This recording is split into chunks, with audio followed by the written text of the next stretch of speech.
సంస్థని పెడితే ఆ సంస్థ కొన్ని రోజుల పాటు కార్యకలాపాలు నడిపి తమంతట తాము స్వచ్ఛందంగా మూసేసుకుంటే దానివల్ల శిక్ష ఉంటుందా ఉండదా?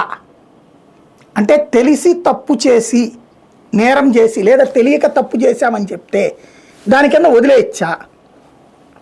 కాబట్టి దాని సంగతి ఏంటి? మీ దగ్గర ఉన్నటువంటి రిజర్వ్ బ్యాంక్ నిబంధనల ప్రకారం, ఆర్థిక శాఖ నిబంధనల ప్రకారం ఇలాంటి తప్పు జరిగినప్పుడు తెలిసి ఒక ఫైనాన్స్ కంపెనీ లేదా తెలియక ఒక ఫైనాన్స్ కంపెనీ నడిపి ఆ తర్వాతన అది మూసేస్తే చట్ట ప్రకారం శిక్ష ఉంటుందా లేదా? ఏం శిక్ష ఉంటుంది?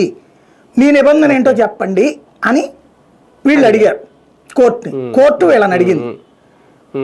రిజర్వ్ బ్యాంకు ఎప్పటికప్పుడు వాయిదాల మీద వాయిదాలు ఇస్తుంది, అఫిడవిట్ వెయ్యట్లా. ఎందుకు? వీళ్ళకు ఉన్నటువంటి పలుకుబడితో కంట్రోల్ చేస్తున్నారు, వాళ్ళ లాయర్ని వేయకుండా. వేస్తే తెలిసిపోతుంది అక్కడే. రిజర్వ్ బ్యాంక్ ఇప్పుడు రామోజీరావు గారి కోసం మార్గదర్శి కోసం మార్చడానికి కుదరదు, వాళ్ళ చట్టం ఇప్పటికిప్పుడు మారదు కదా. పాత చట్టం ప్రకారం ఏముందో అదే చెప్తారు. సహారా ఇండియా విషయంలో వాళ్ళు ఏం చెప్పారు కోర్టుకి?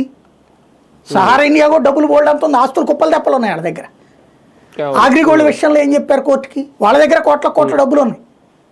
కానీ వాళ్ళకి ఎలా చెప్పారు కోర్టులకి? అందులో అదే ఇక్కడ కూడా వర్తిస్తుంది కదా అంటారు.